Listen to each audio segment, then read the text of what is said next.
Toshakhana case में इमरान खान 5 साल के लिए नाअहल हो चुके। इमरान खान ने झूठा हलफनामा जमा कराया। आर्टिकल 62 या 63 के तहत नाअहल होता है तो उसे बस कोई इख्तियार नहीं कि पार्टी के चेयरमैन भी रहे। खतरा नहीं था तो इमरान खान ने उनको क्यों मशवरा दिया कि वो मुल्क से बाहर चले जाएं? अरशद शरीफ का लैपटॉप मुराद सईद के पास क्या कर रहा?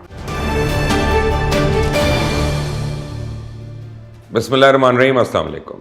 इक़्तिदार के घनचक्कर का फाइनल राउंड शुरू हो चुका है। पंजाब की गद्दी बचाने के लिए ताहयाल पंजा आजमाई जारी है। सियासी खबरसां बताते हैं कि मामला इतना भी सादा नहीं जितना मालूम हो रहा है, क्योंकि एक तरफ ऐसा लीडर है जो इक़्तिदार में आने के लिए मुल्क को आग में झोंक सकता है, इसका कौमी सलामती पर समझौता कर सकता है, जबकि दूसरी तरफ हुकूमत या हुकूमती इत्तेहाद या तो सियासी तूफान के काले बादल देख नहीं पा रहा है या फिर जानबूझ कर उसको नज़रअंदाज कर रहे हैं। तो इस वक्त हुकूमत के लिए मईशत जो है वो गले की हड्डी बन चुकी है। पेट्रोल 150 से 180 रुपए लीटर ना हुआ, डॉलर 180 से नीचे ना गिरा, महंगाई का तूफान नहीं थमा, आवाम को रिलीफ नहीं मिला, तो समझ लें कि हुकूमती इत्तेहादियों की सियासी कब्र खुद गई। ऐसे में नवाज शरीफ ने इलेक्शन की तैयारियां शुरू कर दी हैं। हैरानकुन बात यह है कि सारे खिलाड़ी हर ऑप्शन पर काम कर रहे हैं। एक तरफ इलेक्शन में ताखीरी हरबों के लिए तो दूसरी तरफ बजट से पहले इलेक्शन के लिए स्टैंड बाय होने की कोशिश की जा रही है। शहर इक़्तिदार में मार्च 2023 में इलेक्शन की अफवाहें अपने अरूज पर हैं और एक प्लान यह भी है कि मुल्क में मुआशी इमरजेंसी लगा के IMF की छुट्टी करवा दी जाए, क्योंकि आवाम को रिलीफ देना IMF की मौजूदगी में हुकूमत के लिए मुमकिन है और मईशत इस काबिल बनाना कि रिलीफ ऑटोमेटिक हो जाए उसका इतना वक्त। तो मनसूबा यह सामने आ रहा है कि जहां इमरान खान इलेक्शन कराओ मुहिम चलाते नजर आ रहे हैं, वहीं दूसरी साइड पर इलेक्शन भगाओ मुहिम पर काम हो रहा है। मुआशी इमरजेंसी लगाओ, IMF को भगा दो, इलेक्शन कमीशन के फंड रोको, उस वक्त तक रोको जब तक इत्तेहादी हुकूमत के इलेक्शन का माहौल साजगार नहीं हो जाता। तो स्ट्रेटजी है कि इमरान खान को मुकदमात की पेशों में उलझाओ और उसकी मकबूलियत में कमी के तरीके आजमाओ। रशिया से तेल मंगाओ, 180 रुपए हर हाल में कीमत मुकाओ। नवाज शरीफ ने मुबैना तौर पर इलेक्शन के लिए टिकट्स देने के लिए लिस्टें मांग ली हैं। अब पूरी नून लीग जिसने इलेक्शन में टिकट लेनी है उसको हरकत में आना पड़ेगा और नवाज शरीफ बजरिया इसाक डार और इमरान खान बजरिया आरिफ अलवी इलेक्शन के मुज़ाकरात करते रहेंगे। खुदा की कुदरत देखो, जिनके पीछे अवाम लड़ लड़ के पागल हो रही है, घर घर में लड़ाई हो रही है, वो अपने अपने एलचियों के जरिए मुज़ाकरात में मसरूफ है। डब्बू ने तो मान लिया कि सागडार के जवाब का इंतजार है, वरना असेंबलियां तोड़ दी जाएंगी। इस सारी सियासी गहमा गहमी में किसकी बेल मुंडे चढ़ती है, ये तो आने वाले वक्त में खुलकर सामने आएगा। लेकिन आज एक बार फिर से अरशद शरीफ के नाहकून ने इंसाफ मांगने के लिए दस्तक दी है। FIR कट चुकी है, 3 लोगों के नाम सुनते हैं। सुप्रीम कोर्ट से अस्कुद नोटिस का वावेला मचाने वालों ने चीखना चलाना शुरू कर दिया, क्योंकि इस दफ़ा फिर मर्जी की FIR नहीं कटी। क्या अरशद शरीफ को इंसाफ मिल पाएगा? इस केस में कौन से ऐसे सवाल है जिनके जरिए हम अरशद शरीफ के कातलों तक पहुंच सकते हैं? इस पर तो आगे चल के बात होगी, लेकिन इससे पहले मैं आपको एक और केस की चंद पेचीदगियां बताऊं जिसके तहत इमरान खान पार्टी चेयरमैनशिप से हट सकते हैं। आगे बढ़ने से पहले आपने अगर अभी तक इस चैनल को सब्सक्राइब नहीं है तो कर लें, बेल आइकॉन को प्रेस करना मत भूलें। इमरान खान के लिए मुस्तकबिल करीब में बड़ी सी मुसीबतें ऐसी हैं जो दरवाजे पर दस्तखत दे रही हैं। बहुत से केसेस ऐसे हैं जो अभी तैयारी के मराहिल में। मेरी इत्तलात के मुताबिक कुछ स्नैप के रेफरेंसेस भी तैयार हैं और आने वाले दिनों में किसी वक्त भी भेजे जा सकते हैं। इन सब के साथ साथ साबका केसेस में भी खतरा अभी टला नहीं है, क्योंकि इलेक्शन कमीशन ने बाज़ाब्ता तौर पे इमरान खान को पार्टी चेयरमैनशिप से हटाने के लिए कार्रवाई का आगाज कर दी। ये कार्रवाई तोशाखाना केस के सिलसिले में ही हो रही है, क्योंकि तोशाखाना केस में इमरान खान 5 साल के लिए नाअहल हो चुके हैं। इमरान खान को आइन के आर्टिकल 63(1) के तहत नाअहल किया गया और इलेक्शन कमीशन के फैसले में बरमला लिखा गया कि इमरान खान ने झूठा हलफनामा जमा कराया। बार बार पूछने के बावजूद इमरान खान ने दरोगोई से काम लिया, इलेक्शन कमीशन को दुरुस्त मालूमात नहीं फराहम किया और मुसलसल इलेक्शन कमीशन को अंधेरे में रखा। अब कानूनी तौर पे वो किसी भी सियासी जमात की क़यादत नहीं कर सकते, क्योंकि आइन में दर्ज है कि पॉलिटिकल पार्टी ऑर्डर के सेक्शन 5/1 के तहत कोई भी पाकिस्तान का शहरी सिर्फ तब ही एक पार्टी की सरबराही कर सकता है या एक पार्टी में शामिल होकर इलेक्शन लड़ सकता है जब तक वो इलेक्शन कमीशन से अहल करार ना दिया जाए। तो अब हम इसे मफाकात अमल कहें या फिर अपने किए गए ना करदा गुनाहों की सजा, लेकिन जब इस केस की समाअत अदालत में होगी तो अदालत में नवाज शरीफ केस का हवाला दिया जाएगा। अदालत के इसी माजी के फैसले के तहत कार्रवाई होगी जिसके तहत नवाज शरीफ नाअहल हुए, क्योंकि सुप्रीम कोर्ट ने जब नवाज शरीफ के आइन के आर्टिकल 62(1)(f) के तहत नाअहल किया तो उसके बाद फरवरी 2018 में सुप्रीम कोर्ट ही के 3 रुकनी बेंच ने यह फैसला सुनाया है कि अगर किसी पार्टी का सरबराह आर्टिकल 62 या 63 के तहत नाअहल होता है तो उसे बस कोई इख्तियार नहीं कि पार्टी का चेयरमैन भी रहे। तो आइन में दर्ज representation of the people's act 1976 के मुताबिक भी अगर कोई शख्स कौमी असेंबली की किसी भी नशस्त से नाअहल हो तो पार्टी की सरबराही नहीं कर सकता और इमरान खान इलेक्शन कमीशन के तोशाखाना फैसले के मुताबिक NA-95 मियां वाली से नाअहल हो चुके हैं।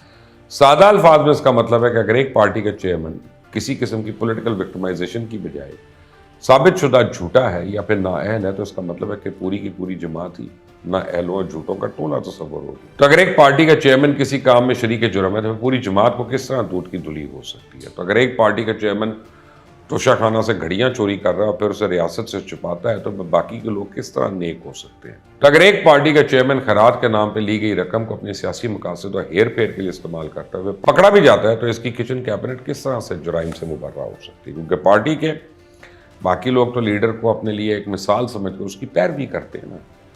और इमरान खान के पैरोकार तो इमरान खान को लीडर की बजाय एक मसीहा, रियासत मदीना सानी का वली अहद, उम्मत मुस्लिमा का वाहिद सहारा, न जाने क्या क्या कहते हैं।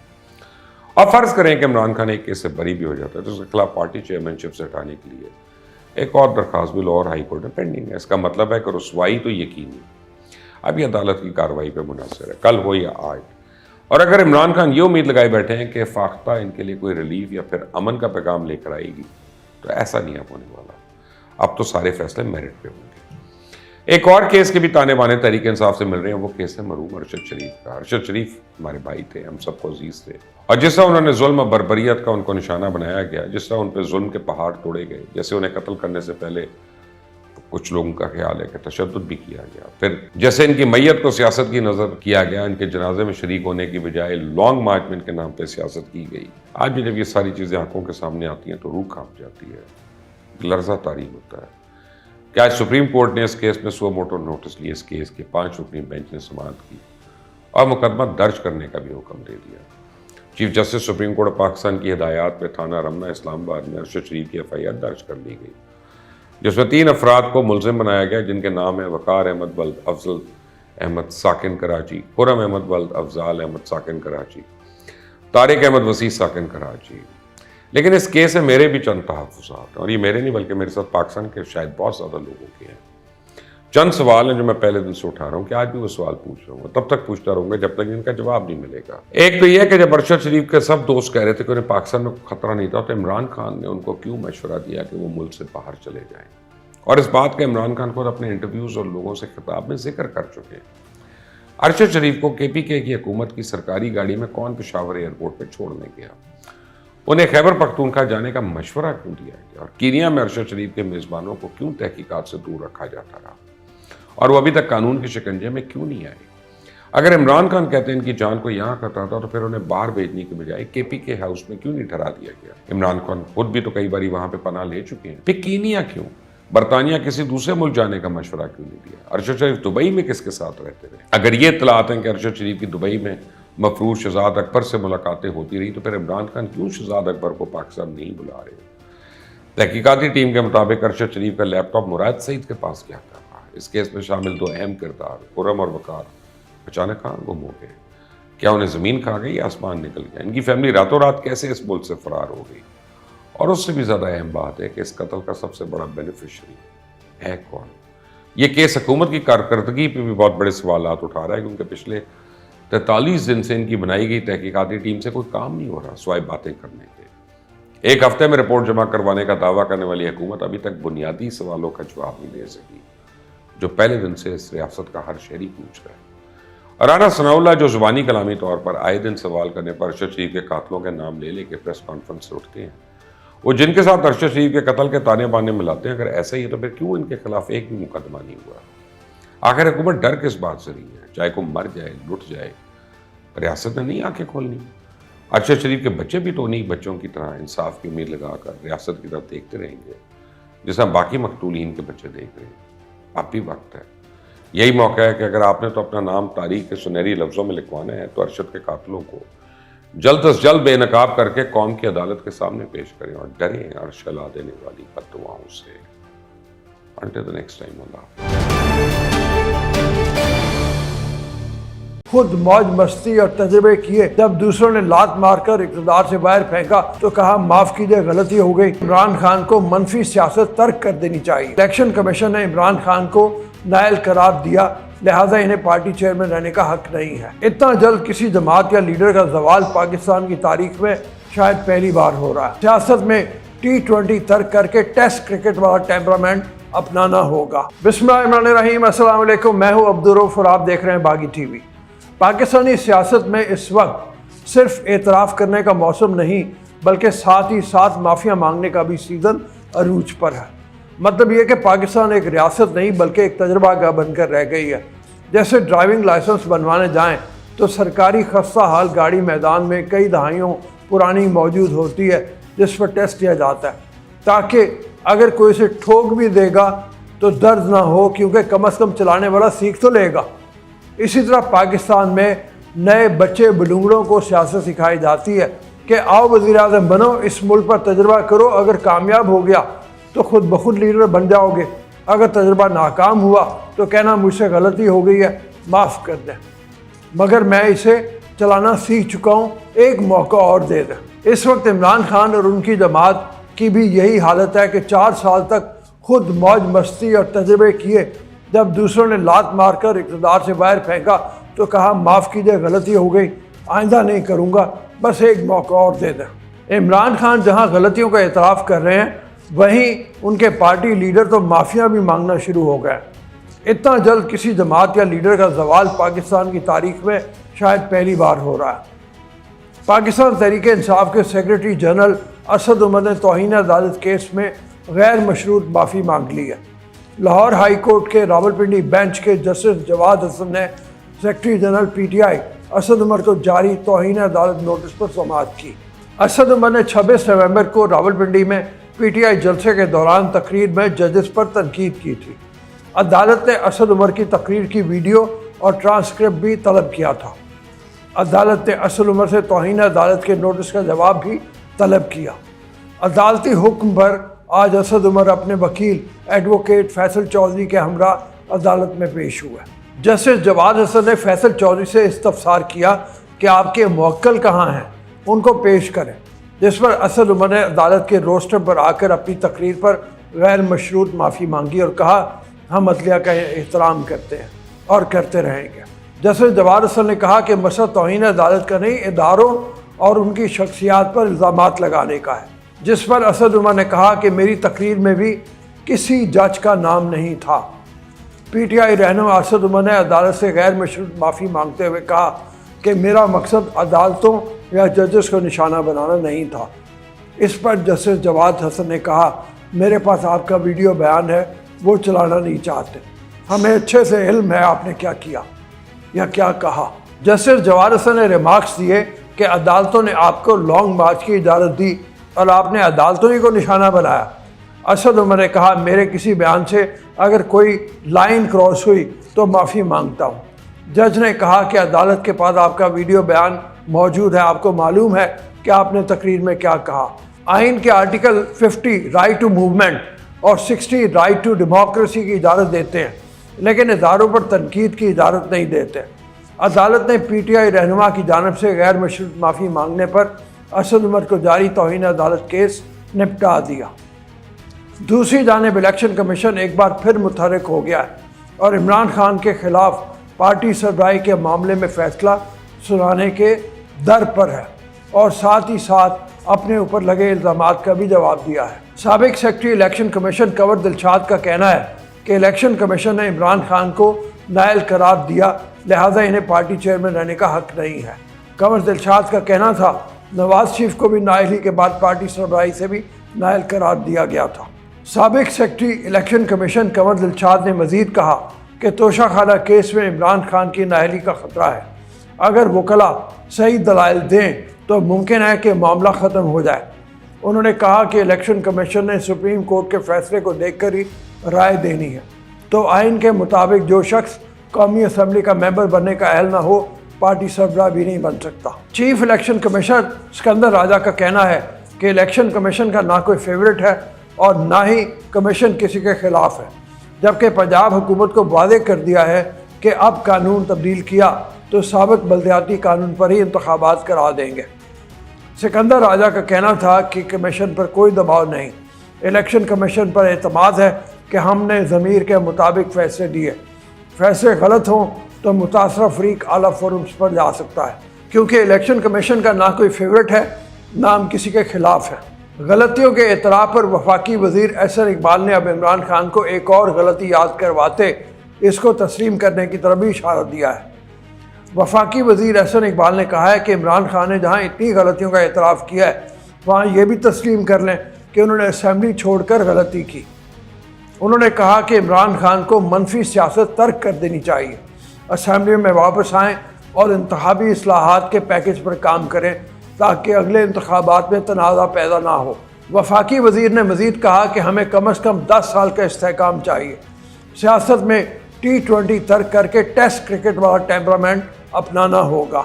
एक तरफ गलती और माफ़ी वाले मामलात हैं तो दूसरी जानब सियासत में मुफाहमत के बादशाह कहलाए जाने वाले आसिफ जरदारी तख्त लाहौर के मिशन पर हैं और अहम पेशरफ भी सामने आ रही है। साबिक सदर आसिफ अली जरदारी और पाकिस्तान मुस्लिम लीग काफ के सरबराह चौधरी शुजात की हालिया मुलाकात की अंदरूनी कहानी सामने आ गई है। 2 रोज़ कबल आसिफ जरदारी ने चौधरी शुजात हुसैन से इनकी रिहाइशगाह पर मुलाकात की थी।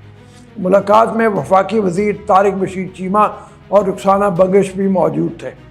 ज़राए के मुताबिक दौरान मुलाकात साबिक सदर ने तजवीज़ दी कि वज़ीर आला पंजाब परवेज़ इलाही असम्बली ना तोड़ें, मुशावरत से नया सेटअप बनाया जा सकता है।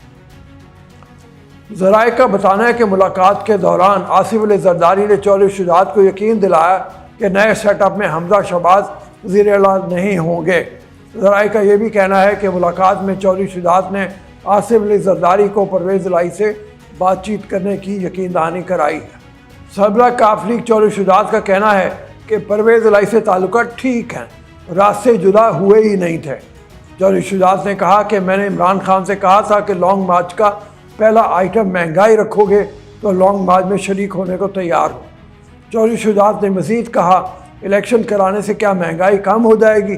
क्या गरीबों को टमाटर सस्ता मिलेगा?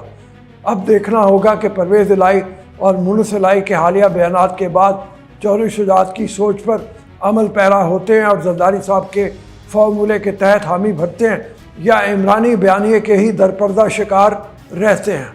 आज आखिर में फिर से हम अपने मरहूम साथी शहीद अरशद शरीफ कत्ल केस की अपडेट पर बातचीत करेंगे।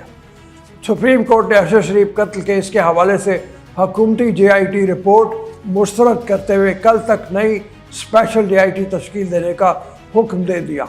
सुप्रीम कोर्ट में अरशद शरीफ कत्ल अज खुद नोटिस केस की समाअत चीफ जस्टिस पाकिस्तान की सरबराही में 5 रुकनी लार्जर बेंच ने की। चीफ जस्टिस उमर अता बंदयाल के अलावा justice Ijazul Hasan, justice Jamal Khan Mandokhel, justice Mazahar Ali Akbar Naqvi और जस्टिस मोहम्मद अली मजहर बेंच में शामिल है।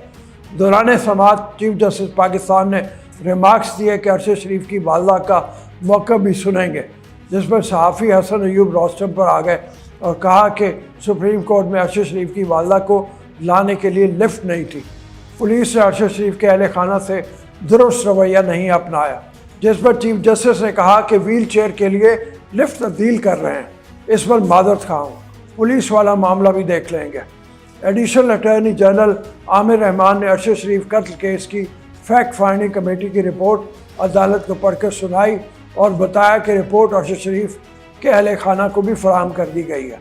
दफ्तर खारजा अरशद शरीफ कत्ल की तहकीकात के लिए हर हद तक मुआवनत कर रहा है। जस्टिस एजाजुल हसन ने इस्तफसार किया कि मुबैना शूटर केनियन पुलिस का रुकन है या नहीं, जबकि जस्टिस मोहम्मद अली मजहर ने पूछा केनियन पुलिस के 3 एहलकारों के इंटरव्यू रिपोर्ट में शामिल क्यों नहीं।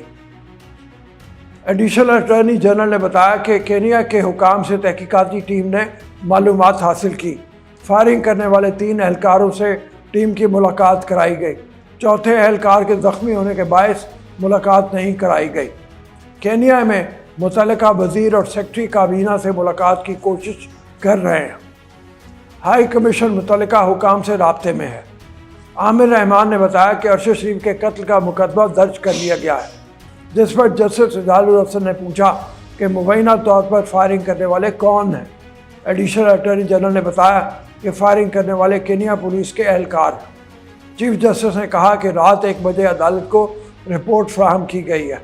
अरशद शरीफ का बहीमाना कत्ल हुआ। अरशद शरीफ के कत्ल का वक़ूआ केनिया में है, उनसे ताउन किया जाए। अरशद शरीफ के कत्ल केस के कुछ गवाहान पाकिस्तान में भी हैं। क्या पुलिस से कोई अदालत में आया है? क्या रिपोर्ट तहरीर करने वाले अफसरान अदालत में मौजूद हैं, जिस पर additional attorney general Aamir Rahman ने बताया कि DG FIA और IG इस्लामाबाद अदालत में मौजूद हैं। जस्टिस मुजाहिर नकवी ने इस्तफसार किया कि रिपोर्ट में जिम्मेदारों का नाम लिखा है तो इनके खिलाफ कार्रवाई क्यों नहीं की जा रही। रिपोर्ट में दर्ज किरदारों को नज़रअंदाज कर दिया गया है। तनबीह कर रहा हूँ कि ऐसी रिपोर्ट्स अदालत में पेश ना करें। सुप्रीम कोर्ट ने हुकूमत की जानिब से अरशद शरीफ कत्ल की तहकीकात के लिए कायम स्पेशल DIT मुस्तरद करते हुए वफाकी हुकूमत को फौरी तौर पर नई तहकीकाती टीम तश्कील देने का हुक्म दिया। चीफ जस्टिस उमर अता बंदयाल का कहना था, अदालत चाहती है आज़ादाना टीम कत्ल की तहकीकात करे। अदालत चाहती है कि तहकीकाती टीम के किसी फ़र्द का किसी बासर फ़र्द से कोई ताल्लुक़ ना हो। रिपोर्ट में है कि 2 भाइयों में से एक ने अरशद शरीफ को वीज़ा भेजा। इन भाइयों में से एक ने बहुत आम अंदाज में दूसरे को कॉल पर बताया कि अरशद शरीफ का कत्ल हो गया। जस्टिस उमर अता बंदयाल ने कहा कि फैक्ट फाइंडिंग कमेटी का काम काबिल सताइश है, जबकि जस्टिस मुज़ाहिर अली अकबर नकवी का कहना था फायरिंग करने वाले एहलकारों के नाम तक रिपोर्ट में नहीं लिखे गए। जस्टिस जमाल मंदोखेल ने रिमार्क्स दिए कि मुकदमे में किस बुनियाद पर 3 लोगों को नामजद किया गया है, जबकि जस्टिस मुज़ाहिर नकवी ने पूछा कि फायरिंग करने वाले एहलकारों के खिलाफ मुकदमा क्यों दर्ज नहीं किया गया। एडिशनल अटॉर्नी जनरल ने बताया कि जायज़ा लेना होगा कि गैर मुल्कियों के खिलाफ मुकदमा दर्ज हो सकता है या नहीं। इंक्वायरी रिपोर्ट रिकॉर्ड का हिस्सा बनेगी। जस्टिस मुज़ाहिर अली नकवी ने रिमार्क्स दिए कि इंतहाई संजीदा मामला है। तनबीह कर रहा हूँ कि हुकूमत भी इसे संजीदगी से ले। अदालत सिर्फ आपको सुनने के लिए नहीं बैठी। सुप्रीम कोर्ट की दिलचस्पी और संजीदगी को देखकर हम कम से कम इस बात की तसल्ली रख सकते हैं कि अरशद शरीफ को इंसाफ ज़रूर मिलेगा। अब तक के लिए इतना ही। जाने से पहले आपसे गुजारिश है, चैनल को सब्सक्राइब करें, वीडियो को लाइक करें, शेयर करें और कमेंट सेक्शन में फीडबैक ज़रूर दें। अल्लाह आपका हामी और नासिर।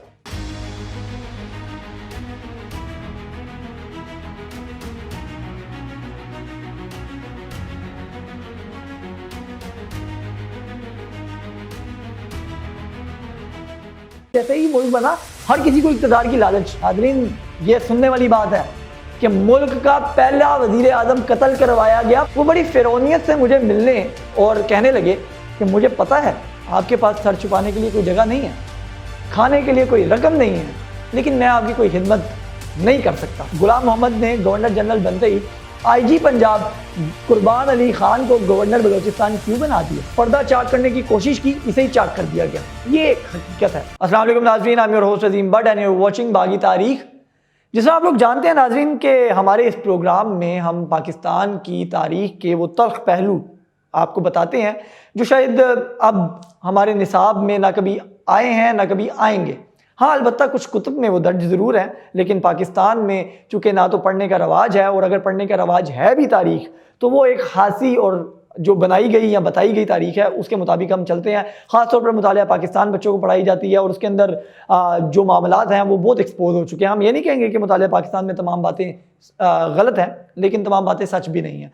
फ़िलहाल हम हमारे आज के इस व्लॉग में जो बात हम आपको बताने जा रहे हैं वो बड़ी दर्दनाक है। क़याम पाकिस्तान से के फ़ौरन बाद ही हम ये देखते हैं कि मुल्क के अंदर एक हिजान की सी सूरत हाल जो है वो बर्पा होगी, और तारीख एक ऐसी है हमारी कि इस मुल्क में ऐसा लगता है कि जैसे ही मुल्क बना हर किसी को इक़्तिदार की लालच आने लग गई, और लोगों ने जो है वो उसके ऊपर फिर एक बड़ी अलग किस्म की साजिशें जो हैं वो भी की हैं। लियाकत अली खान पाकिस्तान के पहले प्राइम मिनिस्टर थे, उनसे मुतल्लिक आज की ये वीडियो है, और जिस शख्सियत को हम कोट करेंगे, जिधर से हम ये हवाला लेंगे, वो जब आप सुनेंगे तो आप तमाम कुतब भूल जाएंगे, तमाम मुतालिया पाकिस्तान भूल जाएंगे, बड़ों की बताई कहानियाँ भूल जाएंगे, क्योंकि जिस शख्सियत ने ये बातें कोट की हैं जो हम आपको आगे जाके बताएंगे वो सबसे ज़्यादा ऑथेंटिक है। पाकिस्तान वाहिद वो मुल्क है जहाँ क़याम पाकिस्तान के साथ ही साजिशों ने भी जन्म लिया। हमारी सियासी तारीख इतनी बेरहम है कि कभी भी इससे होने वाली साजिशों का पर्दा जो है वो कभी चाक नहीं हो सका, बल्कि जिसने पर्दा चाक करने की कोशिश की इसे ही चाक कर दिया गया। ये एक हकीकत है। यूँ तो कायदे-आज़म मोहम्मद अली जिन्ना रहमतुल्लाह अलैह की एम्बुलेंस की जो तारीख है कि किस तरह उनको एम्बुलेंस में ही उनका इंतकाल हो गया। गवर्नर जनरल थे पाकिस्तान के, कोई डॉक्टर वहाँ पे मौजूद नहीं था, कहा जाता है कि उनकी जो है वो हम ये देखते हैं कि उनकी एम्बुलेंस का पेट्रोल ख़त्म हो गया। मतलब ये वो बातें हैं जो शायद हम लोग ये देखते हैं कि मुतालिया पाकिस्तान में लोगों को पढ़ाई जाती हैं और लोग उसको यकीन भी कर रहे हैं आने वाले 20-25 साल बाद ये मौत साबित हो जाएगी कि शायद उनकी वाकई एम्बुलेंस का पेट्रोल ख़त्म हुआ था।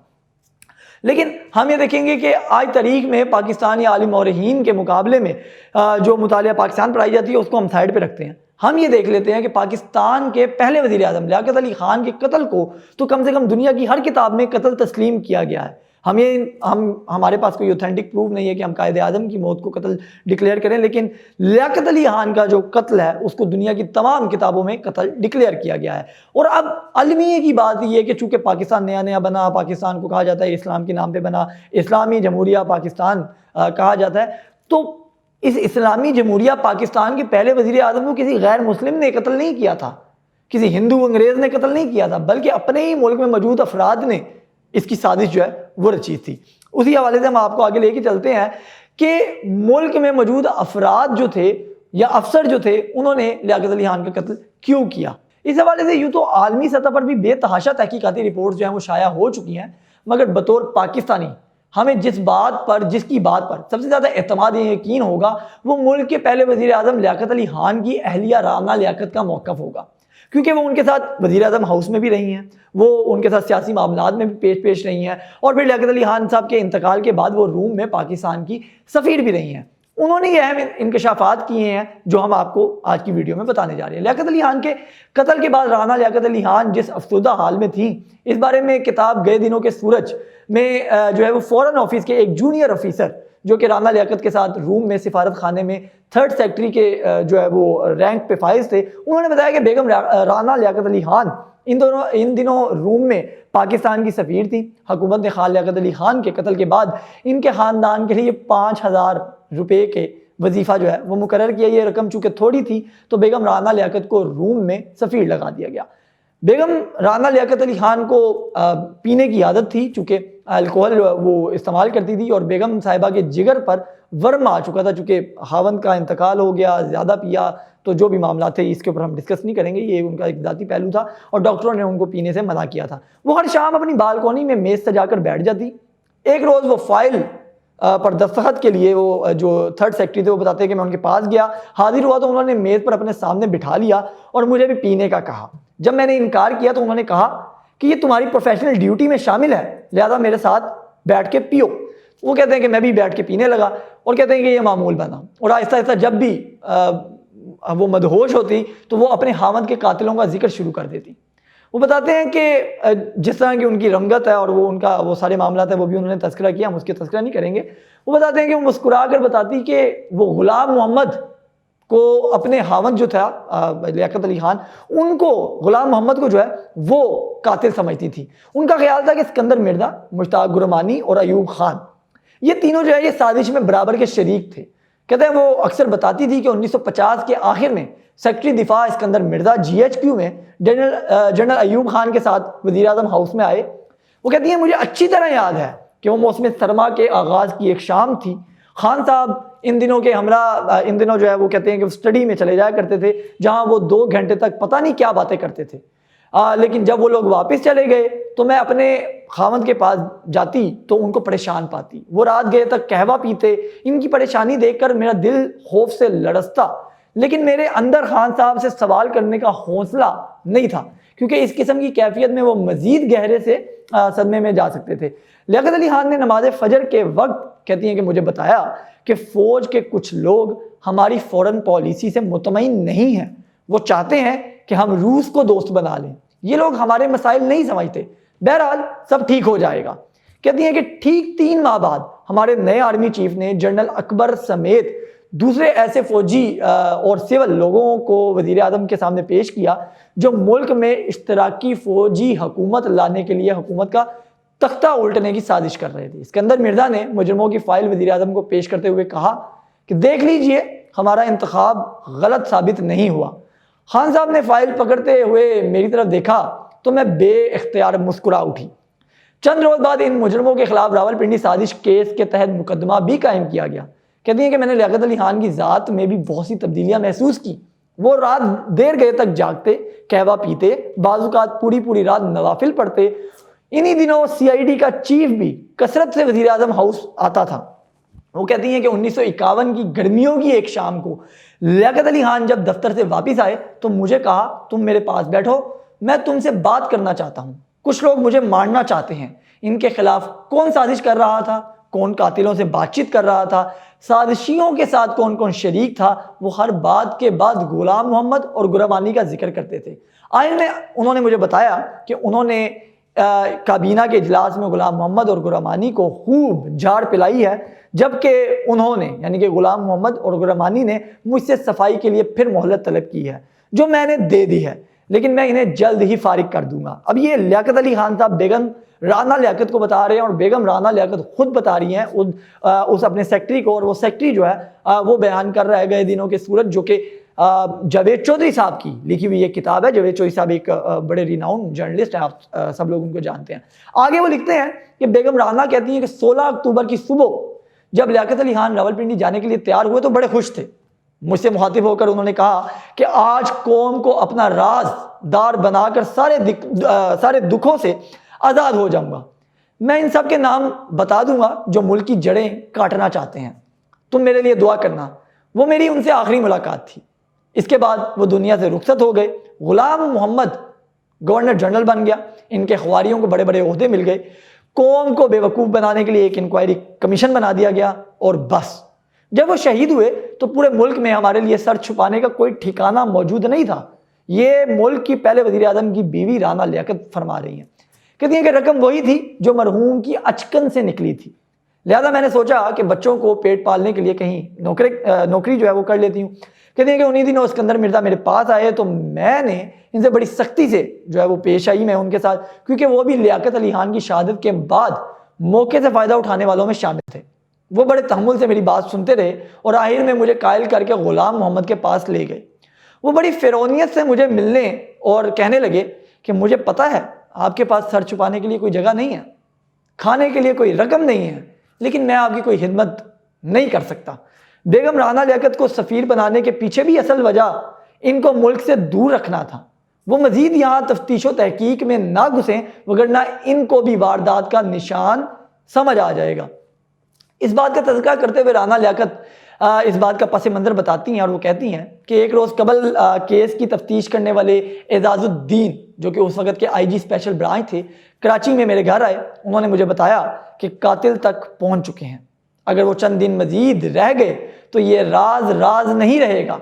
मैंने इनसे तफसीलात पूछी तो उन्होंने बताया कि सैयद अकबर, जो कि लियाकत अली खान के कातिल था, इसका 15 अक्टूबर को एक CID का एहलकार एबटाबाद से इस कातिल को रावलपिंडी लेके आया। होटल के रजिस्टर में इसका नाम दर्ज है। इसको इस काम के 15,000 रुपये दिए गए। नाजरीन, ये सुनने वाली बात है कि मुल्क का पहला वजीर आजम कत्ल करवाया गया 15,000 रुपये में। 10,000 रुपये इसके घर और 3,000 रुपये इसकी जेब से बरामद हुए, जबकि बाकी 2,000 का अब तक सुराग नहीं लगाया जा सका। वो और इसका बेटा सबसे पहले पिंडाल में दाखिल हुए थे जहां पर लियाकत अली खान को कत्ल किया गया था, और पहली कतार में स्टेज के बिल्कुल सामने जाकर बैठ गए। इस वक्त इस सारे पिंडाल को पुलिस और CID के एहलकारों ने घेर रखा था। फिर इस मशकूक हरकत पर इससे पूछा और पूछ पड़ताल जो है वो नहीं की गई। जलसा शुरू जब हुआ तो सारे पिंडाल की तलाशी ली गई।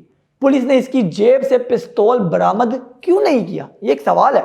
खान लियाकत अली खान के कत्ल के बाद जब सैयद अकबर के करीब बैठे कसाब ने इसे दबोच लिया तो फिर शाह मोहम्मद ASI ने इसे गिरफ्तार करने की बजाय इसे कत्ल क्यों किया। ये वो सवालात थे जो राना लियाकत और वो उस वक्त के जो IG थे सैयद एजाजुद्दीन, उनके दरमियान गुफ्तगू हो रही थी। फिर वो कहते हैं कि मुश्ताक गुरामानी रावलपिंडी में होने के बावजूद वजीर आजम के जलसे में शरीक क्यों नहीं थे, ये अहम सवाल है। गुलाम मोहम्मद ने गवर्नर जनरल बनते ही IG पंजाब कुर्बान अली खान को गवर्नर बलोचिस्तान क्यों बना दिया, और फिर मौत हर वक्त साए की तरह मेरा पीछा क्यों करती रहती है, रोज़ रोड पर मेरी गाड़ी का एक्सीडेंट क्यों हो जाता है। सारे सवालों के जवाब हैं, बस मुझे एक सबूत की तलाश है जो चंद रोज़ तक मेरे पास आ जाएगा। इसके बाद मैं अपनी रिपोर्ट आला हुकाम की बजाय अखबारात को पेश करूंगा ताकि मुजरिमों को सजा मिलने से कबल ही रिपोर्ट तारीख का हिस्सा बन जाए। एजाजुद्दीन ने इस मुलाकात के बाद राना लियाकत कहती हैं कि मेरे खदशात जो है वो अब हकीकत का रूप जो है वो धारने लगे। मुझे अपने हामद के कातिलों का यकीन हो गया। और मैं बड़ी शिद्दत से एजाजुद्दीन की रिपोर्ट का इंतज़ार करने लगी। लेकिन चंद रोज़ बाद जब इसकी रिपोर्ट मुकम्मल हो गई तो इस त्यारे को एजाजुद्दीन और इसकी रिपोर्ट समेत बम से उड़ा दिया गया। यूँ मेरी आखिरी उम्मीद भी दम तोड़ गई। सन 1952 के शुरू में सिकंदर मिर्ज़ा मेरे पास आए गुलाम मोहम्मद का पैगाम लेकर। अगर आप पसंद करें तो आपको सफ़ीर बनाकर बैरून मुल्क भेजा जा सकता है। मैंने इनकार कर दिया, लेकिन सिकंदर मिर्ज़ा बोले कि आप और आपके बच्चों के लिए बेहतर है, क्योंकि वो लोग वारदात का हर निशान मिटा देना चाहते थे। वो बताती हैं कि इनको कोई हमदर्दी नहीं थी मेरे साथ, कि ये मुझे और मेरे बच्चों का रोज़गार चाहते थे, मेरी हालत देखी नहीं जा रही थी, मैं मुल्क के पहले वज़ीर आज़म की बीवी थी, ये कुछ नहीं था। वो आगे बताती हैं कि ये तमाम निशान मिटा देना चाहते थे, क्योंकि मुझे भनक थी कि मेरे खावंद को जो कत्ल किया गया वो इन्हीं लोगों ने साजिश के थ्रू किया। मुझे ये इतराफ़ करते हुए कोई शर्मिंदगी नहीं कि मैं डर गई और मैंने इनकी ये ऑफ़र कबूल कर ली। ये राना लियाकत अली ख़ान थी। नाज़रीन, अब ये तमाम वाक़यात मैं उम्मीद करता हूँ कि आप जब सुनेंगे तो इस पर कोई वावेला नहीं मचेगा, चूँकि मैंने तमाम चीज़ें रेफरेंस से कोट की हैं ताकि किसी को कोई खदशा ना रहे। अगर सवाल किसी ने पूछना है तो वो जावेद चोई साहब से पूछ सकता है कि उन्होंने क्यों इसका इंटरव्यू किया और क्यों छापा। और अगर ये दुरुस्त है तो फिर आपको अपनी बंद अकल के पर्दे जो है वो हटाने चाहिए और अपनी अकल को जो है वो खोलना चाहिए कि जब आपके मुल्क के वज़ीर आज़म को कत्ल करने के अंदर साजिशी किरदार गर्दानने वाली बेगम राना लियाकत पहले वज़ीर आज़म की बीवी हैं और जिनको वो साजिशी कह रही हैं, जिनको वो साजिश का मुर्तकिब ठहरा रही हैं, उसके अंदर इस मुल्क में, मुल्क पाकिस्तान में 10 साल तक हुक्मरानी करने वाले अयूब खान का नाम भी है। गवर्नर जनरल जो हैं वो गुलाम मोहम्मद, उनका नाम भी है। ये बातें जितनी करते रहेंगे, जिस तरह धागे की गांठें होती हैं वो खुलती जाती हैं, उसी तरीके से ये खुलते जाएंगी और बहुत बहुत बड़े लोगों के नाम आ जाएंगे। फिर शायद हमारे लिए इस व्लॉग में मज़ीद बात करना भी मुश्किल हो जाएगी और आपके लिए सुनना भी मुश्किल हो जाएगा, चूँकि आपके दिमागों के अंदर रच बस गया है मुतालिया पाकिस्तान की तारीख जो आपको बताई गई है। फ़िलहाल के लिए इतना ही। अगले व्लॉग में फिर किसी वज़ीर आज़म के ख़िलाफ़ होने वाली या किसी भी बड़ी शख्सियत के ख़िलाफ़ होने वाली किसी बड़ी साजिश से इसी तरह विद रेफरेंस प्रूफ के साथ, दलाइल के साथ आपके साथ पेश होंगे, आपके सामने लेके आएंगे उस सारे मामलात को। फिलहाल मुझे इजाज़त दीजिए। खुदा आपका हामी और नासिर हो।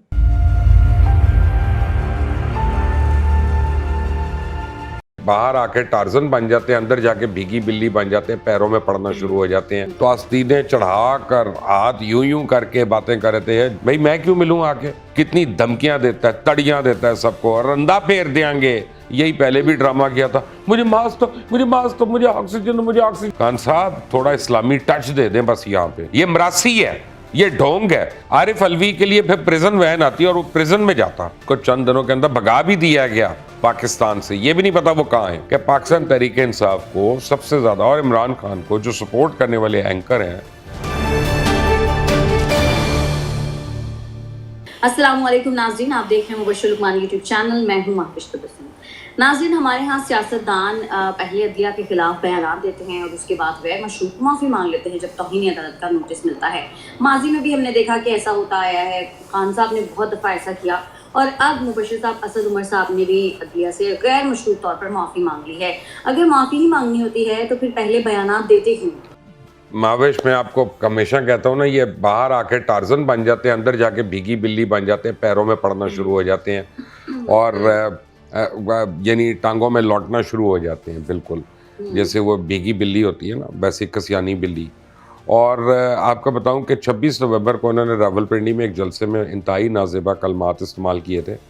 तो आस्तीनें चढ़ा कर हाथ यूं करके बातें कर रहे थे जजेस को, तो ये तो वो जाके अपनी औकात पता चल गई इनको। और यही तुर्रा इम्तियाज़ इमरान खान का भी है कि बाहर वो सबको वो टार्जन बना होता है और अंदर से अपना जो है वो भीगी बिल्ली बना होता है। यही मेरे साथ भी किया कि बाहर से तो हमारी लड़ाइयाँ हो रही हैं, ट्रोलिंग हो रही है, सब कुछ हो रहा है, बुरा भला कहा जा रहा है, मीटिंग से भी कहा जा रहा है। और मेरे पास 2 लोग आ चुके हैं, 3 लोग आ चुके हैं कि जी खान साहब से ज़रा मिलने, खान साहब से मिलने। जब मैंने टोटल इनकार किया तो फिर उधर से इनकार हुआ।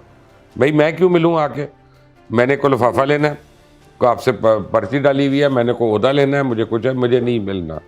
मैं मिलूँगा, ज़रूर मिलूँगा, लेकिन अपनी टर्म्स में मिलूँगा। मैं किसी और की टर्म्स में नहीं मैं मिल सकता। तो यही इनका प्रॉब्लम है। असद उमर का भी ये प्रॉब्लम है, इमरान खान का भी प्रॉब्लम है। खान साहब बीच में जो भी मसले हैं वो उनमें से कुछ ना कुछ हल हो जाए और आप किसके बीच? थोड़ा बहुत खान साहब के बारे में पॉजिटिव मेरे और खान साहब के बीच में मसला क्या होना? देखो माविश, मैं रियाया में से हूँ, वो हुक्मरानों में से हैं। वो वजीर आजम रहे, मैं सिटीजन हूँ इस मुल्क का। मेरे और उनके सिर्फ एक मसले, मेरे और उनका सिर्फ एक मसला है। मैं कहता हूँ कि भाई जो आपने वादे किए थे आपने पूरे क्यों नहीं किए, और फिर आप उनके ऊपर गलत बयानी क्यों कर रहे हैं, झूठ क्यों बोल रहे हैं? जिस करप्शन को लड़ने के लिए हमने आपको सपोर्ट किया, आपके लोग और आप खुद उस करप्शन में खुद ही शामिल हैं। करप्शन तो बुशरा बीबी से शुरू हो रही है, आपके घर से शुरू हो रही है, हलीमा खान का नाम आ गया। आप सबके ऊपर आंखें बंद करके बैठ गए यार। किसी एक पे इंक्वायरी की आपने? एक पे भी इंक्वायरी की होती तो मैं मान लेता। शुगर माफिया के ऊपर आपने कहा जी मैं खुद इंक्वायरी करूंगा, क्या हुआ उसका? जो वैक्सीन माफिया थी उसके ऊपर आपने कहा मैं खुद इंक्वायरी करूंगा, उसका क्या हुआ? जो रिलीफ के ऊपर था, कंस्ट्रक्शन की, उसके ऊपर आपने कहा मैं खुद इंक्वायरी करूंगा, उसका क्या हुआ? फिर वो जो था नूर मुकद्दम के कत्ल का आपने कहा कि मैं इसको खुद फॉलो कर रहा हूँ, उसका क्या हुआ अभी तक? क्या मैं बात करूँ माविश? अपना एक आदमी काबिल एतबार ही नहीं है। उसने इतनी बारी मौका दिया है मुझे उस पे कि मैं एतबार ना करूं, तो और मैं क्या बात, मुझे कोई पर्सनल, मैंने कोई बस क्रिकेट खेलनी है तो बहुत अच्छी बात है, उसके साथ बैठ के कमेंट्री करनी है तो बहुत अच्छी बात है, लेकिन मेरा मतलब है beyond that not to lead the country. Sorry sir. अच्छा, अभी शहबाज गिल साहब के खिलाफ भी इदारों के खिलाफ नाजीबा जुबान इस्तेमाल करने के खिलाफ मुकदमा दर्ज हुए हैं। इसके बाद से हम देख रहे हैं कि उनको सांस लेने में दुश्वारी का सामना है।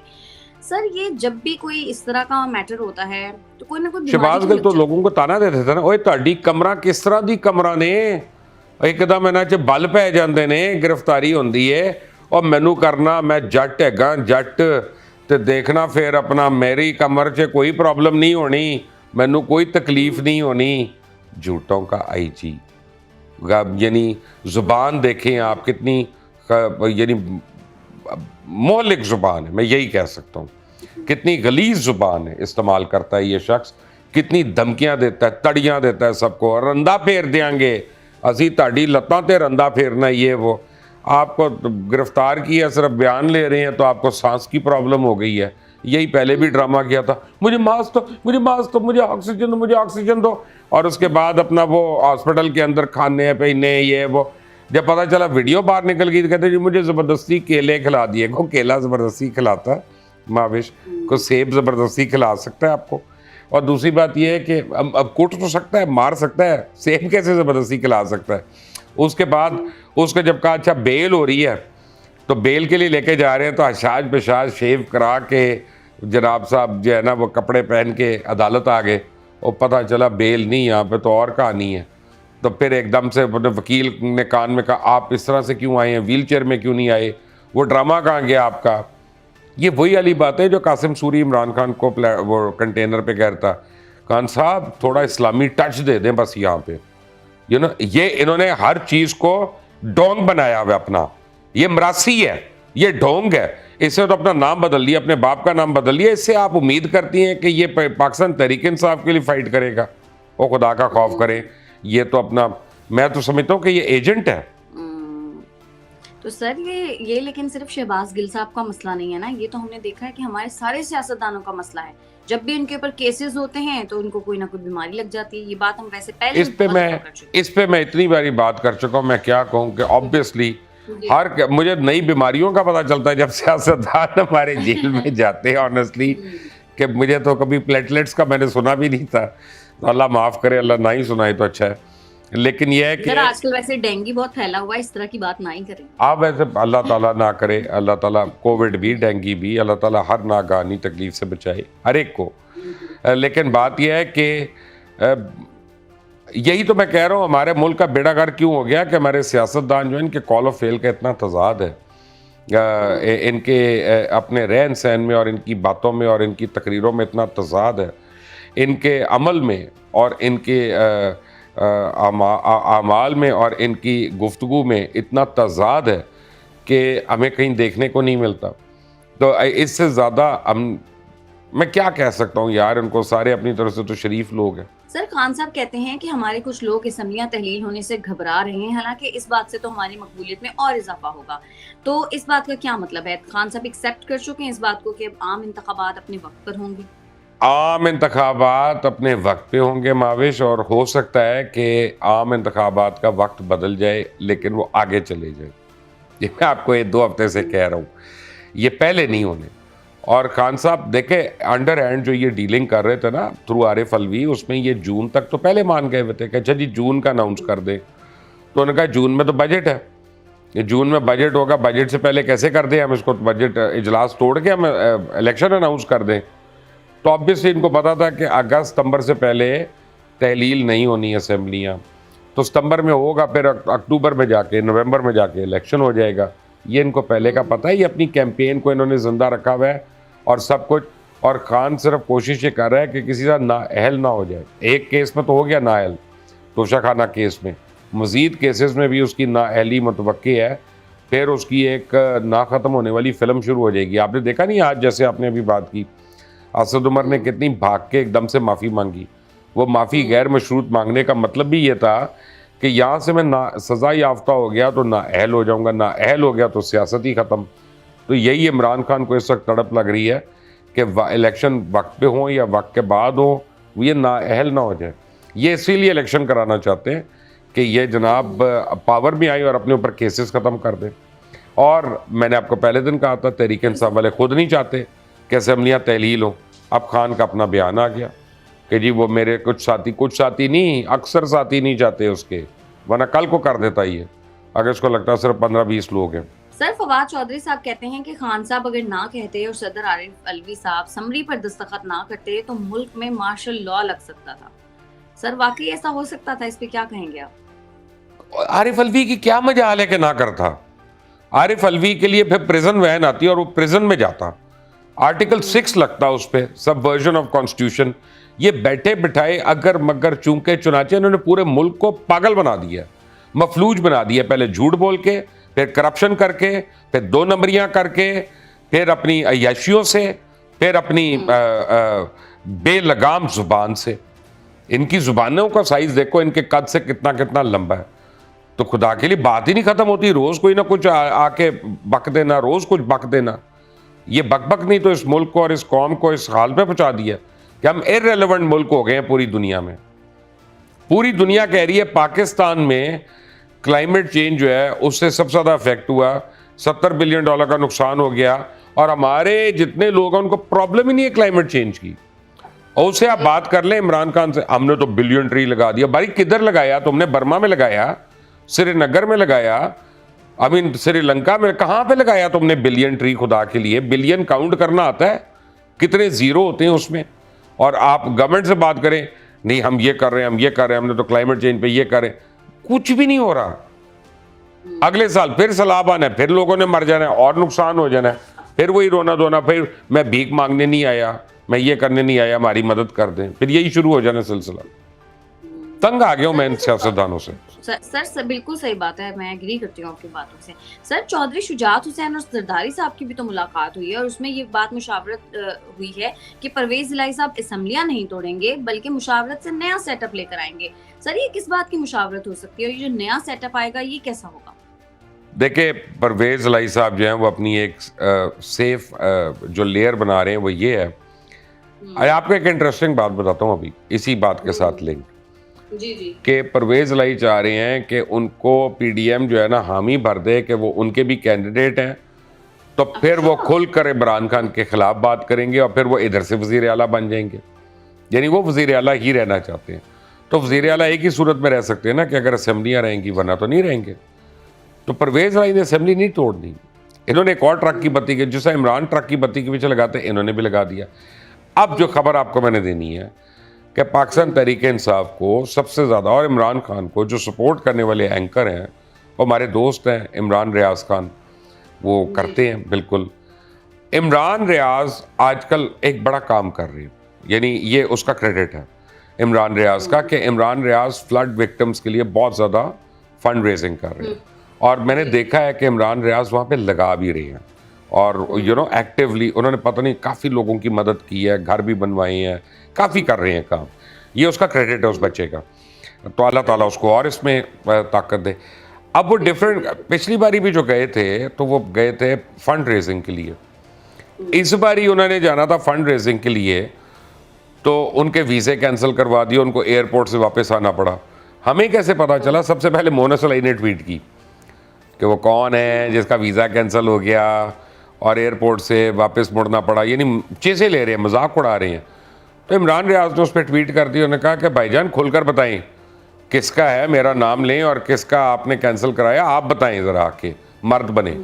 तो उसने तो चैलेंज कर दिया आके, आपको पता है वो तो धड़ेबाज आदमी है, वो उसको ज़्यादा बातें नहीं है अपना कोई समझा सकता, वो सिर्फ प्यार मोहब्बत से आप उसको कर सकते हैं कायल। तो मोना सलाई उसके बाद जवाब ही नहीं दे सका उसका। यानी मोना सलाई कौन है? पीटीआई का मरून मिन्नत है। पीटीआई को जो 2, 4, 5 लोग इस वक्त सपोर्ट कर रहे हैं, उनमें सबसे ज़्यादा अगर नाम आता है तो वो इमरान रियाज खान का नाम आता है। अगर ये उसके वीज़े कैंसिल करा रहे हैं और ख़ुद उसके ऊपर ट्वीटें कर रहे हैं और उसको टॉन्ट कर रहे हैं, तो आप सोचें अंदर की लड़ाई किस लेवल की होगी। अब आपको समझ जाना चाहिए। सर ये भी तो कहा जा रहा है, इत्तेहादियों ने फैसला किया है कि अगर पंजाब में उनकी हुकूमत बनती है तो इस बार हमजा शहबाज वजीर आला नहीं होंगे। सर ऐसी कोई पॉसिबिलिटी है कि पंजाब में हुकूमत बने और शरीफ खानदान को हुकूमत ना मिले? बहुत ज़्यादा पॉसिबिलिटी है, क्योंकि तमाम नून लीग जो है ना वो बिदक गई हमजा से। नून लीग हमजा के नीचे नहीं रहना चाहती, और हमजा नून लीग को छोड़ें, मरियम बाजी का नहीं चाहत कि हमजा ही बने वजीर आला। ये विद इन द फैमिली भी तो एक लड़ाई चल रही है ना, टॉक ऑफ वॉर चल रही है। तो नून लीग जो है बाकायदा जंग आलूद हो गई इन चक्रों में कि बाप है, भाई है, बेटा है, बेटी है, ये वो उनकी पार्टी जो है उसमें से कोई और ऊपर ही नहीं आ रहा।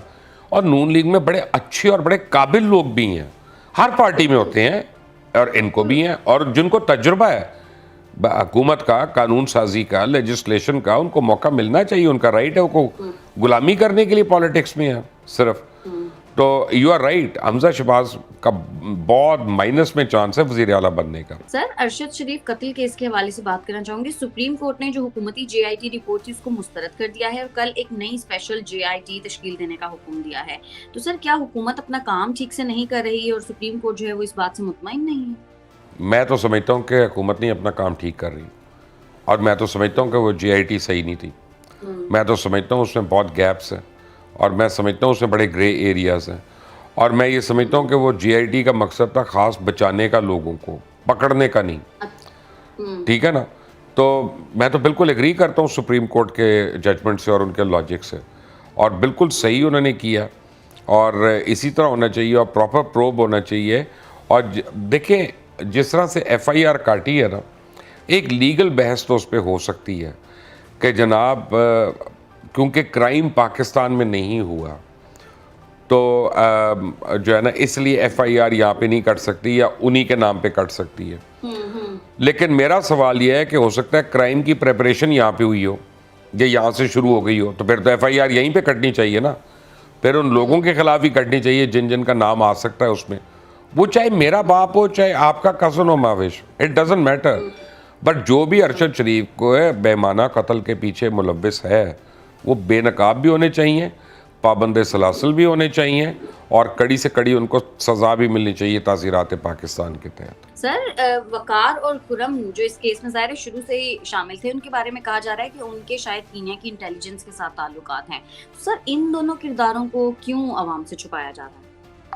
ना सिर्फ छुपाया जा रहा है, बल्कि उनके घर वाले जो कराची में मुकीम थे इतने सालों से, वो जब उनके नाम आए हैं सामने तो उनको चंद दिनों के अंदर भगा भी दिया गया पाकिस्तान से, ये भी नहीं पता वो कहाँ हैं।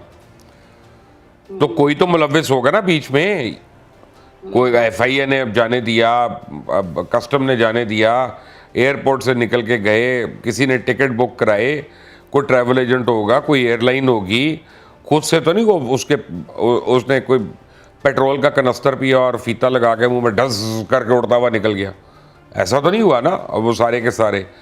तो ऑब्वियसली ये बहुत बड़ा सवालिया निशान है, इनका पकड़े जाना जो है बहुत इंपॉर्टेंट है। कीनिया की पुलिस तो माविश, उनके आगे पंजाब पुलिस तो बहुत ही ऑनरेबल पुलिस है, तो कीनिया की पुलिस तो 10,000 रुपये के ऊपर कुछ कर देगी, खुदा के लिए आप क्या बातें कर रही हैं। तो ये अगर खिला रहे होंगे, पिला रहे होंगे, तो पुलिस को अपनी 2 नंबरियों में इस्तेमाल कर रहे होंगे। लेकिन इसमें ब्लैक वाटर का भी नाम आ रहा है, इसमें डायनाकॉप का भी नाम आ रहा है, और इसमें बहुत नाम आ रहे हैं। तो अब जब ये पकड़े जाएंगे तो सब कुछ दूध का दूध और पानी का पानी होगा। मुझे ये नहीं समझ आ रहा कि वो जो बातें आ रही हैं कि जी मुराद सईद के पास लैपटॉप है, फलां के पास मोबाइल है, वो कैसे आ गए वहाँ पे? इसको भी तो पकड़ना चाहिए, इनका भी तो नाम ये बात तो अंदर ही रह गई। बात यह है कि इन लोगों का भी नाम होने चाहिए ना FIRs में, तफ्तीश होनी चाहिए ना कि भाई कहाँ से आ गई है, कीनिया से ट्रैवल करके चीज़ तुम्हारे पास। सर चीफ इलेक्शन कमिश्नर भी मैदान में आ गए हैं, वो कह रहे हैं कि वक्त पर मर्दमशुमारी होगी तो वक्त पर हल्का बंदियां और इलेक्शंस होंगे। तो सर इस बात को ये ज़ाहिर है 6 माह सीधे सीधे इस चीज़ के लिए चाहिए, तो फिर तो ऑब्वियसली इलेक्शंस नहीं हो सकते ना। क्या कह रहा हूँ आपको मैं, क्या कह रहा हूँ, इलेक्शन अगले साल से भी आगे जाते हुए मुझे नज़र आ रहे हैं। अब किसी को अच्छा लगे या किसी को बुरा लगे, और पहले तो और मर्दमशुमारी अगर डंग टपाओ काम करना है तो वो 1 महीने में हो जाएगी, लेकिन अगर प्रॉपर करनी है तो कम से कम 5-6 महीने और बहुत फंड चाहिए उसके लिए। आप चाहे इलेक्ट्रॉनिक करें, चाहे आप डिजिटल करें, चाहे आप फिजिकल करें, तीनों सूरतों में आपको फंड भी चाहिए और आपको टाइम भी चाहिए, अगर आपने सही करना है, नेक नियति से करना है। और उसके बाद जब मर्दमशुमारी होगी महावेश, तो फिर नई हल्का बंदियाँ होंगी, हल्के नए बनेंगे, उनका इंदराज होगा। तो ये कुछ 6 महीने में तो नहीं काम होने वाला ना। सर सलमान शहबाज ने भी हिफाजती जमानत के लिए इस्लामाबाद हाई कोर्ट में दरखास्त दे दी है, और कहा जा रहा है कि वो शायद 2 हफ्तों के बाद नवाज शरीफ साहब के साथ ही वापस आएंगे। ऐसी है कोई पॉसिबिलिटी? मुझे तो मावेश अभी तक सारे कह रहे हैं, हालांकि कल अय्याज सादिक साहब ने भी कहा, मुझे अभी तक यकीन नहीं है कि मियाँ साहब 2 हफ्ते में आ जाएंगे। वो क्या आपने फिल्म देखी है दिल है कि मानता नहीं, तो मेरा वही हाल है, दिल है कि मानता नहीं। सलमान शहबाज आ सकते हैं, लेकिन मियाँ साहब का बहुत मुश्किल है, और देखते हैं हाई कोर्ट क्या कहता है। और प्रोटेक्टिव बेल अगर आपने ऐसे मुजरिम को देनी है कि जो कानून से भाग के पाकिस्तान से चला गया और 5 साल 4 साल बाहर है, ना लेना ना देना, अब जब अपनी मर्ज़ी के टाइम आ गया तो आप वापस आ जाएं, पहले प्रोटेक्टिव बेल लेके और सेफ हो जाएं। मुझे तो ये कानून समझ में नहीं आता, मुझे तो फिर ये आइन समझ में नहीं आता। मतलब आपको ये अभी तक लग रहा है कि नवाज शरीफ साहब नहीं आएंगे? मुझे तो नहीं लग रहा कि वो आएंगे। चलें देखते हैं सर, 2 हफ्ते कौन से दूर हैं। बहुत शुक्रिया आपका। नाज़रीन आज के प्रोग्राम से इतना ही। अगर आपको हमारी वीडियो पसंद आती है तो चैनल को कर दे लाइक, सब्सक्राइब और शेयर, और अपनी कीमती राय से हमें जरूर आगाह कीजिएगा। हमें इजाजत दें, अल्लाह निगहबान। नवाज शरीफ ऐसे कह रहा है, मैंने अगर आपको पंजाब की सड़कों में ना घसीटा तो मेरा नाम शहबाज शरीफ नहीं। जरदारी साहब पे दिल आ गया, क्यों दिल आ गया उन पे? क्योंकि वो तो ऐसा दिल ही ना रखते कि किसी पे चले जाए, लेकिन हम रखते हैं कि हमारा दिल उन पे ही जाए। प्राइम मिनिस्टर से बात करने के लिए लोग टाइम लेते हैं, आपके पास फ्यूचर प्राइम मिनिस्टर है, आपने शॉर्ट से बात करके ओके थैंक यू। अच्छा मुझे बताएंगे जरदारी साहब को मिस्टर 10% क्यों कहते हैं? क्योंकि शायद उन्होंने 10 लड़कियां रखी हो। शहबाज शरीफ वगैरह इन सबको टक्कर दे देंगे? नहीं नहीं नहीं, इतनी छोटी पार्टीज मेरे लिए, तब इससे बड़ी पार्टीज होंगी मैं उनको टक्कर दूंगा। ये तो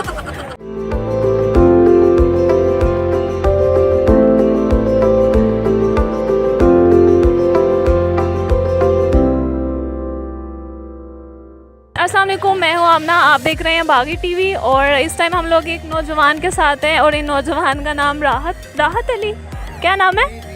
राहत अली। गाने गाने वाले?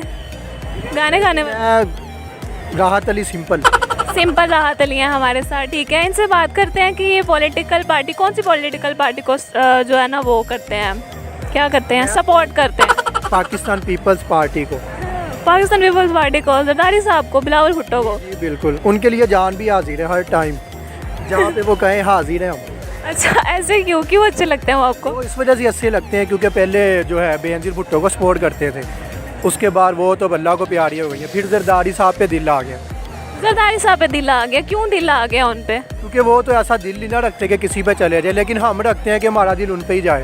ओह माय गॉड, जरदारी साहब की स्माइल के बारे में कुछ कहना चाहते हैं? जी, जब वो हंसते हैं ना तो उनकी स्माइल पे उनके बहुत ज़्यादा सपोर्टर बन जाते हैं, उनकी एक स्माइल पे उनके ना बहुत ज़्यादा वोटर बढ़ते हैं, तादाद ज़्यादा होती है। अच्छा ये भी ठीक है। अच्छा मुझे बताएंगे जरदारी साहब को मिस्टर 10% क्यों कहते हैं? क्योंकि शायद उन्होंने 10 लड़कियां रखी हों। ओह माय गॉड, ये भी ठीक है। तो मतलब आप ये कहना चाह रहे हैं कि अब अगला वोट जो पीपल्स पार्टी को देंगे? जी जी, मैंने तो पहले भी पीपल्स पार्टी को दिया था। अच्छा, अभी बस जाले तो नहीं हैं आप? जी मैं बिल्कुल जान हूँ। ओके ठीक है। राहत अली, बहुत अच्छा लगा आपसे बात करके। ठीक है, थैंक यू सो मच। क्या नाम है आपका? फिदा हुसैन। फिदा हुसैन, मुझे ज़रा बताइएगा आप कौन सी पॉलिटिकल पार्टी को सपोर्ट करते हैं पाकिस्तान में? देखें जी, मैं पहले तो करता था कायदे आज़म को, पार्टी को छोड़ दें। पहले एक बंदा वाहिद पाकिस्तान का बंदा था जिसको मैं सपोर्ट करता था जब मैं छोटा था, कायदे आज़म को। तो फिलहाल मैं अपने आप को कर रहा हूँ क्योंकि फ्यूचर का मुझे लगता है कि पॉलिटिक्स में हूँ। अच्छा, हमने पॉलिटिक्स में आना है, मतलब अगले प्राइम मिनिस्टर भी हो सकते हैं आप? नहीं हो सकते वाली क्या बात है, फ्यूचर प्राइम मिनिस्टर आपके सामने खड़ा है। मैं बहुत ऑनरेबल फील कर रही हूँ सर। आप मुझे भूल तो नहीं जाएंगे प्राइम मिनिस्टर बनने के बाद? नहीं नहीं, बिल्कुल भी नहीं भूलेंगे हम। आप बल्कि आप अभी भी ये ना सेव करके रखना ना, ताकि मुझे याद रहे कि इस लड़की ने पहले भी मेरा इंटरव्यू लिया था। अच्छा, मतलब मुझे याद दिलाना पड़ेगा इनको कि मैंने इनका इंटरव्यू लिया था। ठीक है। और कुछ कहना चाहते हैं आप future prime minister of Pakistan? किससे रिलेटेड आप? पाकिस्तान को आप किस तरह से आगे लेके जाएंगे? नहीं नहीं, देखिए ना, वो तो मेरे सीक्रेट्स हैं ना, वो अभी बता दूंगा तो फिर क्या फ़ायदा है। अच्छा, वो सीक्रेट है, अभी नहीं बताएंगे? तो मतलब आप इमरान खान को टक्कर देने वाले हैं और शहबाज शरीफ वगैरह इन सबको टक्कर दे देंगे? नहीं नहीं नहीं, इतनी छोटी पार्टीज़ मेरे लिए, तब इससे बड़ी पार्टीज़ होंगी मैं उनको टक्कर दूंगा। ये तो अच्छा, पीटीआई नून लीग इनके लिए बहुत छोटी है। आप अपनी पार्टी का क्या नाम रखेंगे? देखिए जी, सीक्रेट है, पहले बताया। ये जो फ्यूचर की प्लानिंग मैंने बता दिया है, फ्यूचर प्राइम मिनिस्टर हूँ। बाकी प्लानिंग मेरी सारी सीक्रेट है, तो वो सीक्रेट रहने देना, उसको ना छेड़ें आप। अच्छा जी, ये कुछ भी शेयर नहीं कर रहे हैं, इन्होंने बहुत संभाल के रखा हुआ है, ये सीक्रेट है। और ये हमारे सामने future prime minister of Pakistan खड़े हैं, सर उधर भी देख लें। ठीक है, तो सर बहुत अच्छा लगा आपसे बात करके। काइंडली हमें भूल मत जाइएगा प्राइम मिनिस्टर बनने के बाद। ठीक है, बहुत अच्छा लगा आपसे बात करके, थैंक यू सो मच। इतनी शॉर्ट बात करते हैं आप। और आप कुछ बता नहीं रहे हैं। आप प्राइम मिनिस्टर से बात करने के लिए लोग टाइम लेते हैं, आपके पास फ्यूचर प्राइम मिनिस्टर है, आपने शॉर्ट से बात करके ओके थैंक यू। आप कह रहे हैं कि सब कुछ सीक्रेट है। आप फिर मुझे अपनी पर्सनल लाइफ के बारे में बता दें। मेरी पर्सनल लाइफ तो अभी तो यही है, ऐसी फ्यूचर के बारे में कर रहा हूँ, जो भी काम कर रहा हूँ अपने मुल्क के लिए कुछ कर सकूँ। ये लाइट ख़राब कर दिया यार इन्होंने, सारा पकड़ के मज़ा ख़राब कर दिया। कोई बात नहीं, इसी के मतलब फ्यूचर प्राइम मिनिस्टर को क्या तो क्या भाई, लाइट से आपको तो वैसे इतनी लाइमलाइट मिल जानी है प्राइम मिनिस्टर बनने के बाद। वो तो डेफिनेटली बात। आप देखें, जब मैं प्राइम मिनिस्टर बनूंगा, ये वीडियो लोगों के सामने आएंगे तो क्या कहेंगे कि ये प्राइम मिनिस्टर है, देखो इसकी पिछली वीडियो देखो, लोग आगे पीछे जा रहे हैं, लाइट ख़राब कर रहे हैं, तो पड़ता है ना इफेक्ट। चलें यार, ठीक है, कोई बात नहीं। फ्यूचर प्राइम मिनिस्टर है, अब इन्होंने मुझसे बात कर लिया तो मेरे लिए तो बड़ी ऑनरेबल बात है। और ये भी बड़ी ऑनरेबल बात है कि हमारे चैनल पे फ्यूचर प्राइम मिनिस्टर साहब आ गए हैं, तो बहुत अच्छा लगा मुझे आपसे बात करके। Sir thank you so much. आपको बुरा लगे अच्छा लगा वो तो आपने बताया नहीं, ये भी सीक्रेट ही है भाई इनके लिए। तो देखते हैं ये फिर कब बनते हैं प्राइम मिनिस्टर, जब हमारे बच्चे हो जाते हैं या फिर कब बनते हैं। थैंक यू सो मच, बहुत अच्छा लगा आपसे बात करके। अच्छा, मुझे बताइएगा क्या नाम है आपका? मेरा नसीब। हसीब? नसीब। नसीब, अच्छा नसीब। अच्छा नसीब सर, मुझे बताइएगा कि आप क्या करते हैं यहाँ पे? मैं CS IT। IT कौन सा सेमेस्टर है? मेरा दूसरा सेमेस्टर है। अच्छा, तो आपने अभी तक ब्रॉडकास्ट की है? नहीं, अभी तक नहीं किया। अभी तक नहीं किया। अच्छा, फ्यूचर में किसको आप सपोर्ट करना चाहते हैं? अभी किसको करते हैं सपोर्ट? मेरा यही एक पॉइंट ऑफ व्यू है कि मुल्क में एक दफ़ा इलेक्शंस जो हैं वो होने चाहिए, तो ये जो भी धरने वगैरह चल रहे हैं ये सारे क्लियर हो जाएंगे, और वो भी EVM से अगर हो जाएं तो बेहतर है। अच्छा, अभी ये जो प्रोटेस्ट हो रहा था फैज़ाबाद में, वहाँ नहीं गया? इतना वेला नहीं है मैं, खैर। अच्छा, इतने वेले नहीं है, बस सपोर्ट करते हैं, ऊपर से सपोर्ट करते हैं। अच्छा, नून लीग के बारे में कुछ कहना चाहते हैं आप? नून लीग भी पार्टी है, क्या कहा जा सकता है, मतलब कोई जो है एक पार्टी है, ज़ाहिरी बात है। आप उन पर करप्शन के इल्ज़ाम हैं, ठीक है, तो अगर नवाज शरीफ साहब ने करप्शन नहीं की तो पाकिस्तान आए, आके अपने जो है अदालतों में क्लियर करें अपने आप को, और जो है अपना बताएं कि मैं क्लियर हूँ। अच्छा, मुझे बताइएगा कि जरदारी साहब कैसे लगते हैं आपको? जरदारी के मतलब बहुत जितने भी सारे पॉलिटिशियंस हैं, मतलब इमरान खान एक अच्छा इंसान है, बाकी सारे जो हैं वो आपको पता करप्ट ही हैं मोस्टली। जरदारी साहब को करप्ट कह रहे हैं, आपको पता है वो मेरे फेवरेट हैं। करप्ट है वो, मैं क्या कह सकता हूँ उसको। अच्छा, तो वैसे वो आपको अच्छे नहीं लगते? देखें, भला क्या बात है, एक इंसान का जब ज़िंदगी में पॉइंट ऑफ व्यू होता है ना, उसी पे हमें खड़े रहना चाहिए। ये नहीं कि आप जरदारी जो है वो कह रहा है कि शहबाज शरीफ ऐसे कह रहा है, मैंने अगर आपको पंजाब की सड़कों में ना घसीटा तो मेरा नाम शहबाज शरीफ नहीं, ठीक है। तो जरदारी जो है वो अपना अलहदा उसको कह रहा है कि जितने भी पैसे हैं मैं निकलवाऊंगा, और एंड ऑफ द डे क्या देखते हैं हम सारे एक साथ खड़े हैं, तो वो ऐसे तो नहीं ना होता। मतलब आपका अगर पॉइंट है कि यार अगर इमरान खान का पॉइंट है कि इन्होंने करप्शन की है, तो आखिर तक पॉइंट यही रहेगा, ये नहीं कि आप उसको अपनी पार्टी में ले लो, ठीक है, और लेके तो फिर जो है तो के नहीं आ रही है अब ठीक है, ऐसे तो नहीं हो सकता। ओके ठीक है नसीब, बहुत अच्छा लगा आपसे बात करके और अल्लाह आपका नसीब बहुत अच्छा करे। Thank you so much. हमारे साथ एक बहुत ही प्यारे बालों वाले लड़के पहले तो मुझे बताया आपके इतने प्यारे बालों का क्या राज है? वैसे कोई राज तो नहीं है, खैर ये तो नेचुरली बाल है मेरे ऐसे। अच्छा बहुत प्यारे बाल है, मुझे ऐसे बाल बहुत पसंद है। अच्छा ऐसे बाल पसंद है, इस वजह से मैंने रखे हैं क्योंकि मेरे हैं। ठीक है, मुझे बताइएगा क्या नाम है आपका? करीम फरीद। करीम फरीद। करीम फरीद क्या करते हैं आप यहाँ पे? मैं कंप्यूटर साइंस पढ़ रहा हूँ यहाँ पर। कौन सा सेमेस्टर है? दूसरा। सेकेंड सेमेस्टर है। अच्छा मुझे बताएंगे कि आप कौन सी पॉलिटिकल पार्टी को सपोर्ट करते हैं? मैं किसी पॉलिटिकल पार्टी को सपोर्ट नहीं करता। किसी को सपोर्ट नहीं करते, फिर क्या चाहते हैं आप?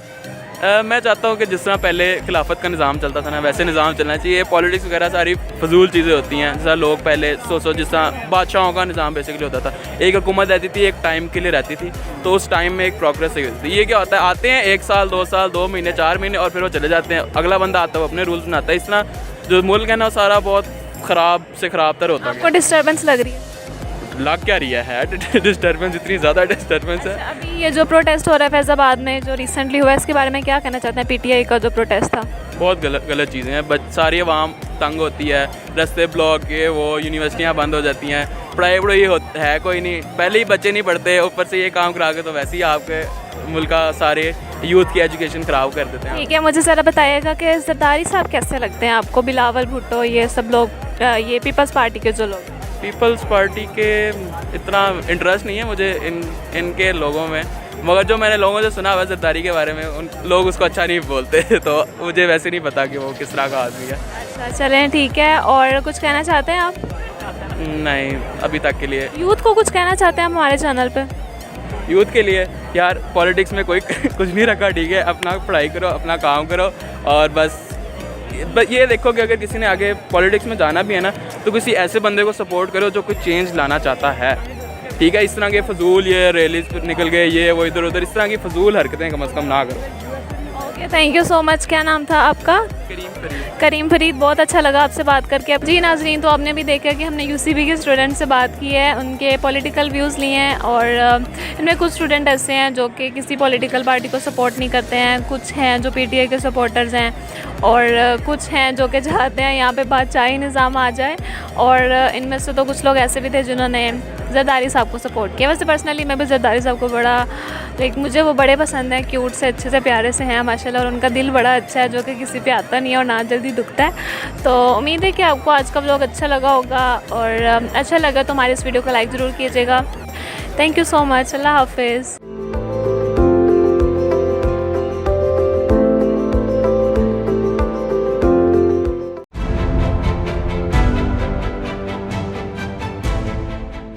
अस्सलाम वालेकुम, मेरा नाम है मुबशर लुकमान और आप देख रहे हैं मुबशर लुकमान यूट्यूब चैनल। मैं आपको एक बात बताऊं कि बहुत अरसे से, यानी कुछ महीने से मुझे बड़े मेरे कुछ दोस्त हैं, कज़न्स हैं, एक दो, वो मुझे कहते रहे कि यार ये तुम सीरीज़ देखो उर्दुगाल, ये बड़ी कमाल की सीरीज़ है नेटफ्लिक्स के ऊपर। अच्छा, अब मैं जिससे उसकी बात करूं वो जनाब उर्दुगाल डिस्कस हो रही है, हर जगह पे वो हो रही है।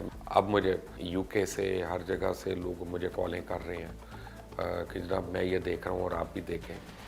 अब मैंने उसके मतलब स्टडी किया कि मैं ये पता करूँ कि सीरीज़ में ऐसी चीज़ क्या है कम से कम कि लोग इसमें खिंचे चले जाते हैं। अब तो 700 एपिसोड हो गए, और 700 एपिसोड भी देखने की हिम्मत होती है। इधर तो चंद एपिसोड के बाद हमने दानिश को मरवा दिया था, क्योंकि उससे ज़्यादा दानिश नहीं चल रहा था हमारे से। लेकिन अब हो क्या रहा है? हो ये रहा है कि अमेरिका की हॉलीवुड और बॉलीवुड की 70 साल फिल्म इंडस्ट्री को टर्की के ड्रामा गाजी उर्दुगल ने सिर्फ 2 साल में दफन कर दिया। गुज़िश्ता 60-70 साल से दुनिया को फिल्में और झूठे ड्रामे, मसनूई फूलों पर सजा कर पेश करने वाला ये जो इंडिया है ख़ास तौर, ये तुर्की के ड्रामा गाजी उर्दुगल की मुखालफत में खुलकर सामने आ गया। और उसका वाज़ेह सबूत है कि इंडियन हुकूमत ने अपने अदाकारों पर पाबंदी लगाई कि तुमने टर्किश ड्रामों की, ख़ास तौर ये गाजी उर्दुगल की, तुमने डबिंग नहीं करनी। उसके बाद पाकिस्तानी अदाकारों ने, पाकिस्तानी फ़नकारों ने सीज़न 1 की डबिंग की। अब भारत में इस ड्रामे पे पाबंदी लगाने और डबिंग से रोकने की एक वजह तो यह है कि टर्किश ड्रामा सीरीज़ जो है वो मकबूजा कश्मीर में बहुत मशहूर हो रही है और भारत को खदशा है कि इससे कश्मीर में आज़ादी की तहरीक को मज़ीद हवा मिलेगी। चूँकि वादी को लॉकडाउन कर दिया गया और मकामी केबल ऑपरेटर्स को पाकिस्तान, टर्की और ईरान से मवाद नशर करने की ममानियत है, लिहाजा कश्मीरियों ने इस ड्रामे को डाउनलोड कर करके USB और फ्लैश ड्राइव पर एक दूसरे से शेयर करना शुरू कर दिया। अब इस ड्रामे से कश्मीरियों को हौसला मिल रहा है कि 2000 अफराद पर मुश्तमिल एक छोटा सा कबीला ईमान की ताकत से पूरे यूरोप पे 600 साल हुकूमत करता रहा और फातेह रहा, और ये मुतासर कौन बात है, इंप्रेसिव बात है और ये सच्ची बात भी है। यानी इसमें कोई स्टोरी टेलिंग तो नहीं है सिर्फ ये। तो यानी अगर आपका अपने मकसद को हासिल करने का इरादा है तो आपके रास्ते में कोई चीज़ नहीं आ सकती, क्योंकि उस ड्रामे में उन्होंने वक्त की सुपर पावर्स को शिकस्त फाश दी और ऐसी सल्तनत की बुनियाद डाली जो सदियों मुसलमानों की शान और शौकत की एक अजीम मिसाल बना रहा। अब इस ड्रामे का वाज़ेह पैगाम है जो भारत से तो हज़म नहीं हो रहा। कश्मीरी इस सीरीज़ को तफरीह के तौर पे देखते हैं, लेकिन यह एक ऐसा ड्रामा है जो अपना असर और ईमान की ताकत का पैगाम देखने वालों के पास ज़रूर छोड़ता है। उर्दुगल का यकीनी तौर पे एक सियासी एजेंडा है। वैसे भी अगर दो मालाई कहानी तो है नहीं, हकीकी किरदार, हकीकी वाक़यात, उस पर एक सीरीज़ है। खुसूसन मुसलमान नौजवान और कश्मीरियों के लिए ड्रामा तो बहुत इंस्पायरिंग है। कश्मीरियों का तो ये भी कहना है कि सीरीज़ के बारे में सबसे अच्छी बात यह है कि हक़ और इंसाफ के मकसद के लिए लड़ने वाले कभी भी नताइज से मायूस नहीं होते और इनका मकसद सिर्फ़ और सिर्फ हक़ के रास्ते पे चलना होता है। हथियार डालना कभी भी ऑप्शन नहीं होता और हथियार डालने वालों को तारीख़ माफ़ नहीं करती। उर्दुगल के एक छोटे कबीले की दाखिली और बैरूनी दुश्मनों के ख़िलाफ़ जद्दोजहद की दास्तान है। इसने सकाफ़ती सतह पे कश्मीरियों को अपील किया है। अदाकारों के रवाज और अंदाज़ कश्मीरियों से मिलते जुलते हैं। एक कश्मीरी नौजवान वसीम का तो ये कहना है कि मेरे वालिद और मैं इसे रोज़ाना सुबह से दोपहर 2 बजे तक देखते थे और सीरीज़ के बारे में चलने वाले मौज़ूआत, जद्दोजहद, जुल्म, तकलीफ़, शनाख्त और इंसाफ, ये हमारी कहानी है। अब कश्मीर की रोज़ाना की ज़िंदगी में एर्दोगान का असर रसूख ज़ाहिर होना शुरू हो गया। दोस्त एक दूसरे को उसके किरदारों के ज़रिए इस्तेमाल होने वाले नामों से अब सलाम पेश कर रहे हैं। कुछ ने इसके टाइटल म्यूज़िक को अपनी रिंगटोन्स के तौर पे इस्तेमाल करना शुरू कर दिया और इस ड्रामे ने कश्मीरियों को एक नई राह और नए रास्ते से रोशनास करवाया। तुर्की ने ड्रामा उर्दुगल बनाकर मुसलमानों को ना सिर्फ अपनी तरफ मतवज्जे किया बल्कि पूरी दुनिया के मुसलमानों को यकजा कर दिया और इस वक्त गाजी उर्दुगल और गाजी उस्मान ड्रामा 150 से ज़्यादा ममालिक में तर्जुमों के साथ नशर हो रहा है, जो कि दुनिया में सबसे ज़्यादा देखे जाने वाला ड्रामा बन चुका है। अब ये टर्किश ड्रामा जो है उर्दुगल, इसने नौजवानों को अपना खोया हुआ मकाम खिलाफत उस्मानिया हासिल करने के लिए पुरजोश कर दिया। अमेरिकन अखबार न्यूयॉर्क टाइम्स और वाशिंगटन पोस्ट ने इस ड्रामे को एक साइलेंट कहा है। उर्दुगल अरब दुनिया में मकबूल हुआ तो उस पर पाबंदी लग गई। सऊदी अरब के दुबई में मौजूद मिडल ईस्ट ब्रॉडकास्टिंग सेंटर ने इस ड्रामे को अपने टीवी नेटवर्क से ममनू करार दे दिया। नतीजा ये निकला कि अरब दुनिया में उर्दुगल की मकबूलियत पहले से ज़्यादा बढ़ गई। अरबों ने इसे ऑनलाइन देखना शुरू कर दिया और कहा जा रहा है कि अरब दुनिया में इस ड्रामे को देखने वालों की तादाद अब करोड़ों में है।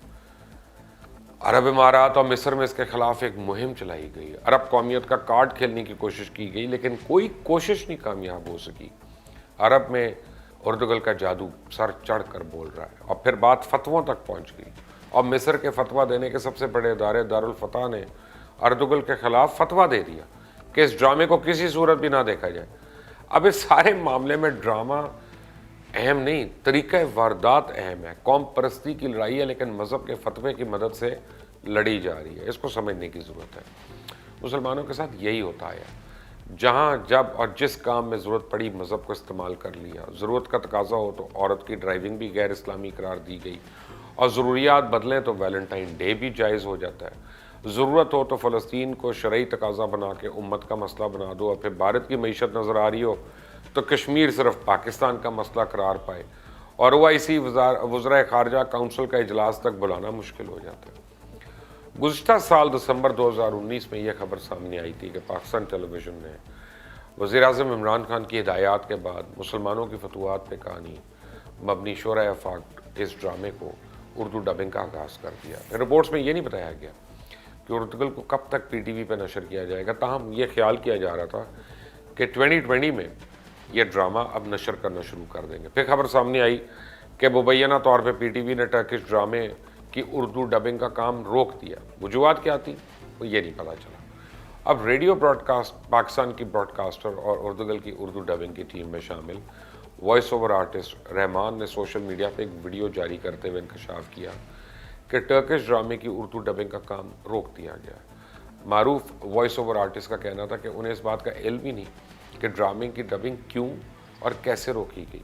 ताहम उनका ख्याल ये है कि शायद अब ड्रामे की डबिंग कोई और निजी चैनल कर ले, पीटीवी नहीं कर रहा।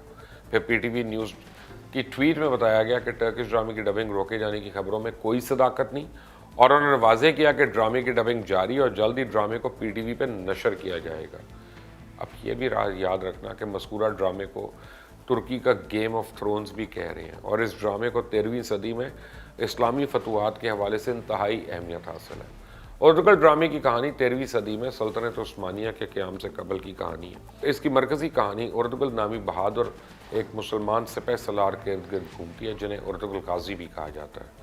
उर्दूगल को इब्तदाई तौर पर 2014 में रिलीज़ किया गया था, और ड्रामे में दिखाया गया किस तरह 13वीं सदी में तुर्क सिपह सलार उर्दूगल ने मंगोल्स, सलीबियों और जालिमों का बहादुरी से मुकाबला किया और किस तरह अपनी फतवात का सिलसिला बरकरार रखा।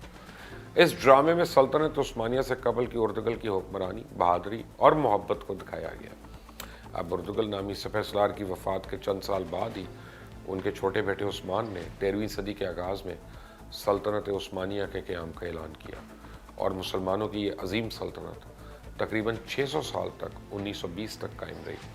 अब सल्तनत उस्मानिया को पहली जंग अजीम के बाद अंग्रेज़ों ने साजिश के तहत टुकड़े टुकड़े कर दिया, और इसी सल्तनत में मौजूद कई इलाके आज दुनिया के नक्शे में आज़ाद मुल्क की हैसियत से जाने जाते हैं। और ये ड्रामा पाकिस्तान में उर्दू ज़ुबान में पेश किए जाने से कबल ही दुनिया के 60 ममालिक में मुख्तलिफ ज़ुबानों में नशर किया जा चुका है। ये ड्रामा 5 सीजन और सैकड़ों किस्तों पर मबनी है, और इस ड्रामे को इब्तदाई तौर पर 2014 में TRT पे नशर किया गया था, और अब ये नेटफ्लिक्स समेत दीगर ऑनलाइन स्ट्रीमिंग चैनल्स पे मौजूद है। मज़ीद जानने से पहले आपने अगर अभी तक इस चैनल को सब्सक्राइब नहीं किया तो ज़रूर करें, बेल आइकॉन को प्रेस करें ताकि मज़ीद अपडेट्स आपको मिलती रहें। उर्दूगल को लोग दीवानावार देख रहे हैं, बच्चे भी तुर्क जंगजू और तोगरल और बासमी डोगन और तुर्गत अब्दुर्रहमान के दीवाने हो चुके हैं, और हर किरदार के साथ साथ बच्चों का पसंद और नापसंद का एक रिलेशन बन रहा है। बच्चों की भी ख्वाहिश है कि वो उर्दूगल जैसा बहादुर हों और नेक हों, और सच तो ये है कि उर्दूगल से भी ज़्यादा सलमान शाह का किरदार हिट जा रहा है। एक बूढ़ा बीमार सरदार अपने कबीले के लिए कुछ भी कुर्बान करने को तैयार है, और सलमान शाह की दिलेरी और जरगे में खिताब बेहद मुतासिर कौन है। जब अपने खिताब के दौरान आप सल्लल्लाहु अलैहि वसल्लम का नाम लेता है, वहाँ मौजूद हर शख्स सीने पे हाथ रख कर सर कम कर देता है, लेकिन यकीन करें रोंगटे खड़े हो जाते हैं उस सीन पे। सूफ़ी शेख बिन अल अरबी की स्क्रीन पे आते ही लोग मुअद्दब हो जाते हैं, लेटे हों तो फ़ौरन उठ बैठते हैं जैसे हकीकत में उस्ताद सामने आ गए। आमतौर से हमारे यहाँ डबिंग के बारे में अच्छा तासुर नहीं है, पर उर्दूगल की जो डबिंग हमने देखी है वो तो कमाल की है। बेहतरीन तर्जुमा और बेहद मेयारी वॉइस ओवर, इतना अच्छा वॉइस ओवर कि जब नेटफ्लिक्स पर तुर्की ज़ुबान में ओरिजिनल ड्रामा इंग्लिश सबटाइटल के साथ चंद अक़सात मुआवजे की खातिर देखा मैंने, तो अंदाज़ा हुआ कि जैसे असल से भी ज़्यादा अच्छा काम हो गया हो। सवाल यह है कि जब मुख्तलिफ गानों के प्रोग्राम हर चैनल पर चल सकते हैं, तो कोई ऐसा कंटेंट क्यों नहीं हम भी कोई चीज़ प्रोड्यूस करें जो सब पाकिस्तानियों को जोड़ दे, जैसे PTV के ज़माने में होता था। तब सभी ज़माने और सभी हमारे कल्चर और अपने महसूस होते थे। उर्दूगल तो खैर इससे बड़ा प्लेटफॉर्म है। उम्मत का तसव्वुर हम तब के उर्दूगल को देख कर इसकी कामयाबी के लिए दुआ गो हो जाते हैं, क्योंकि वो अपने दोस्त, अपने कबीले से पहले मुसलमान उम्मत के मफाद का सामने रखता है। पहली बार ये मौका मिल रहा है कि हम अपने बच्चों को ये कह सकें ये है हमारा हीरो, ऐसा बनो तो हमें तुम पे फ़ख्र होगा। उर्दूगल ने ज़िंदगी के एक नए तजुर्बे से रोशनास कराया। वो मुसलमान है, उम्मत के लिए मरना इसका नस्ब लहन है। मुसलमान इससे दिली तौर पर इस कदर जुड़ गए हैं, इसकी कामयाबी इनकी कामयाबी और मुश्किल इनकी मुश्किल बन गई। यही एक उम्मत है, एक है, भाई भाई हैं। ये सब अगर आप खुद महसूस करना चाहें तो ड्रामा आपको महसूस करवा देगा। आपने अगर अभी तक इस चैनल को सब्सक्राइब नहीं किया तो प्लीज़ कर लें, बेल आइकॉन को प्रेस करिएगा ताकि मज़ीद अपडेट्स आपको मिलें। अल्लाह हाफ़िज़।